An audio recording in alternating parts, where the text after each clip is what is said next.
इमरान साहब, आज का दिन नहायत इम्पॉर्टेंट दिन है। अगर हम पाक फ़ज़ाइया को खिराज तहसीन पेश करने के हवाले से भी देखें या तमाम तर एंगल से देखें, जो कुछ मई 2025 में हुआ, जिस तरह से पाक फ़ज़ाइया ने पाकिस्तान का सर पूरी दुनिया में फ़ख्र से बुलंद कर दिया है, किस तरह से देखते हैं इसकी इम्पोर्टेंस और क्या कहेंगे आप इस पर? बिस्मिल्लाहिर्रहमानिर्रहीम। देखें ज़ैनब, इस दफ़ा योम दिफा और योम फ़ज़ाइया दोनों जो हैं, जैसे आपने अपने इंट्रो में कहा, वो वाकई ही बहुत स्पेशल है। उसकी बुनियादी वजह ये है कि हमने अपने से कई गुना बड़े दुश्मन को जिस तरह से नाकू चने चुबवाए हैं, उन पे ये फोर्सेस जो इस बात की हकदार हैं कि पूरी कौम जो है इनकी पजीराई करे और इनकी इज्जत अफजाई जितनी मुमकिन है वो की जाए।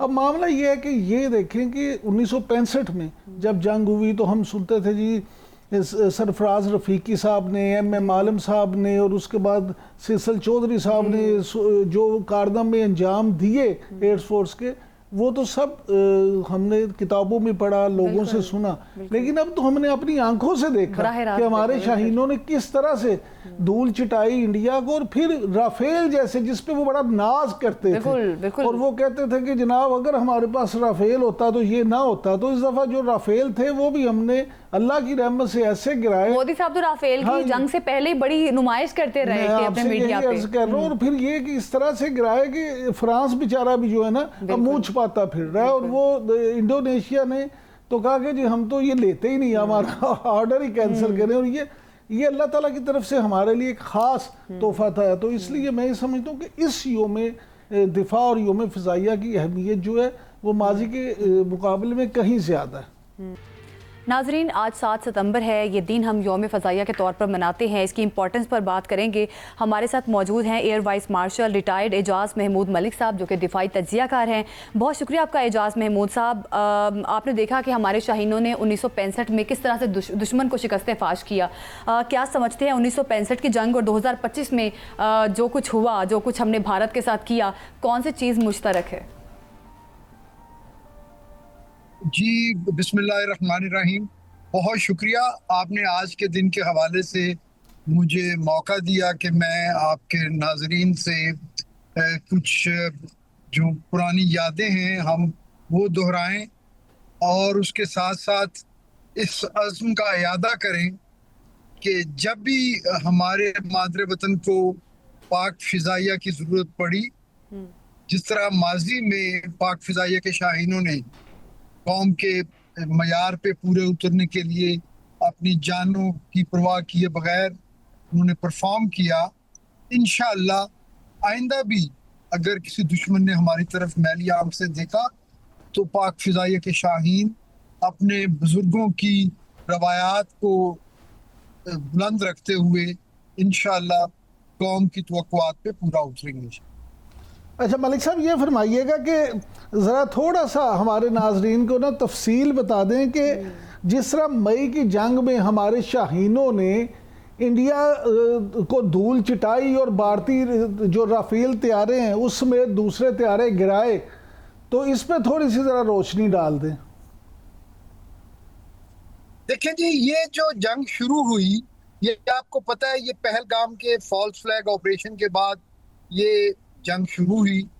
पाकिस्तान की रियासत ने एक जिम्मेदार न्यूक्लियर रियासत होने का सबूत देते हुए काफ़ी कोशिश की कि ये कोई जो है ना बात जो है वो बातचीत के ज़रिए ये मसला हल हो जाए, लेकिन हमारी तमाम तर जो है ना फराख दिलाना पेशकश को भारत ने ठुकरा दिया और उन्होंने पाकिस्तान में 3 शहरों में सिविलियन आबादी पर उन्होंने जो है एयर रेड्स की और उसमें उन्होंने ये नैरेटिव बिल्ड करने की कोशिश की कि उन्होंने कोई खुदा न खास्ता जैसे यहाँ कोई ट्रेनिंग कैंप्स हों उनको उन्होंने हिट किया है और उन्होंने कोई मिलिट्री टारगेट्स इसलिए नहीं लिए कि जंग एस्केलेट ना हो जाए।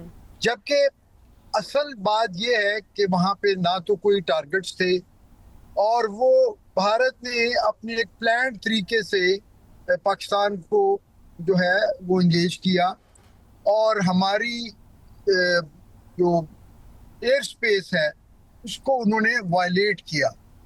तो उसके जवाब में फिर हमारे पास कोई चॉइस नहीं थी कि हम उसके लिए अपने जो ऑपरेशनल प्लान्स हैं उनको हम एक्टिवेट ना करते। बिल्कुल, पाक फजाइया की महारत को तो पूरी दुनिया ने देखा है। बिल्कुल दुरुस्त फरमा रहे हैं आप। भारतीय हुकूमत की जानिब से इस बात पर बड़े बयानात आते हैं कि उन्होंने सीज़ फायर के लिए कोई आमादगी का इजहार नहीं किया, ना ही उन्होंने सीज़ फायर के लिए अमेरिका को कहा था। मुख्तलिफ किस्म के बयानात हम आज तक सुनते हैं। तो क्या लगता है आपको, अगर भारत जीत रहा होता तो कभी वो राजी होता जंगबंदी पर? बिल्कुल नहीं जी, बिल्कुल नहीं। ये भारत की सारी जो है हिस्ट्री आपको और आपके नाजरीन को पता है, तो ऐसा नहीं है। जब पाक फिजाइया ने जवाब दिया तो फिर पाक फिजाइया ने ना सिर्फ ये कि जो 2 बड़े वेपन सिस्टम जिसका वो बहुत ज्यादा प्रोपेगेंडा कर रहे थे और वो उसको अपना सेंटर ऑफ ग्रेविटी समझते थे, एक वो राफेल उनके एयरक्राफ्ट थे और दूसरा उनका S-400 एयर डिफेंस सिस्टम था। तो फिर पाक फिजाइया ने दोनों को हिट किया जी। मलिक साहब आज बता ही दें, मलिक साहब आज बता ही दें कि राफेल कैसे गिराए।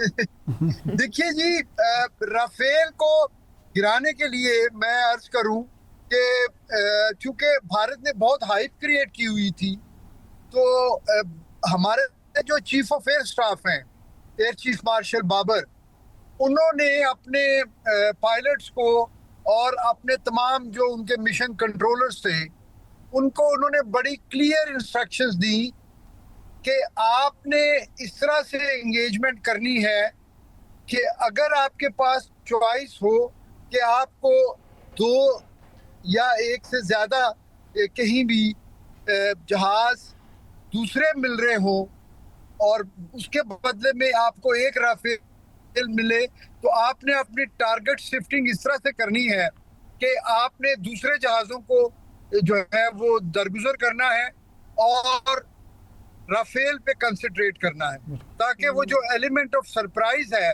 वो बरकरार रहे और हम मैक्सिमम राफेल जो हैं वो गिराएं। अच्छा मलिक साहब, भारत की तरफ से जो उनकी एम्प्लॉयमेंट थी, मलिक साहब यहाँ पे जिस तरह आपने वो उन्होंने मलिक साहब जिस तरह आपने अभी ये बाबर सिंधु साहब का जिक्र किया जी, उन्होंने जी, उसी तरह से सर तो मैं बताऊं कि वो उन्होंने क्लस्टर्स में इस तरह जहाज अपने उन्होंने रखे हुए थे कि एक क्लस्टर में 1 या 2 राफेल और बाकी दूसरे जहाज थे, ताकि वो उसमें कैमोफ्लेज रहें और हम उनको शिफ्टिंग ना कर सकें। लेकिन हमारे बच्चों ने माशाल्लाह, क्योंकि उनका रडार वर्क और उनका जो टारगेट शिफ्टिंग जो उनका स्किल्स थी वो इतनी शानदार थी कि उन्होंने उस क्लटर में से भी, उस मल्टी टारगेट सिनेरियो में से भी उन्होंने अपनी जो पसंद का टारगेट जिसका उनको उनके चीफ ने हुक्म दिया था, उन्होंने वो टारगेट उन्होंने सिलेक्ट किए। अच्छा मलिक और साहब, फिर उनको लॉक करके शूट किया। मलिक साहब ये फरमाइएगा कि अब तो जिस तरह आपने एयर चीफ की बात की कि उन्होंने किस तरह से प्लानिंग की, उसी तरह से field marshal general Asim Munir साहब का अब तो उनके मिलिट्री डिप्लोमेसी का आलमी मीडिया भी मुख्तलिफ बन चुका है और वाशिंगटन टाइम्स से लेके मुख्तलिफ अखबारात हों, जरीदे हों, सब ये कह रहे हैं कि उन्होंने बड़ा ज़बरदस्त किरदार अदा किया है। तो क्या आप समझते हैं कि 1965 के बाद आपको एक अब 2025 में ऐसा लाहमल और स्ट्रेटजी नजर आई जिसने दुश्मन को चारों खाने चित कर दिया?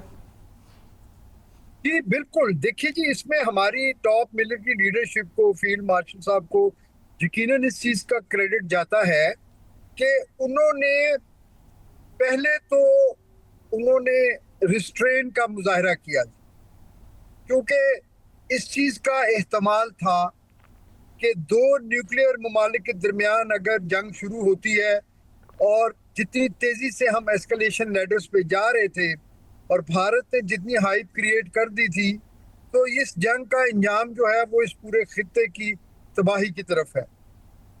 पहले हमने रिस्ट्रेन का मुजाहरा किया, उसके बाद फिर हमने जो है रिस्पांस का जब वक्त आया तो फिर हमने फुल स्पेक्ट्रम रिस्पांस दिया और वो रिस्पांस फिर दुनिया ने देखा।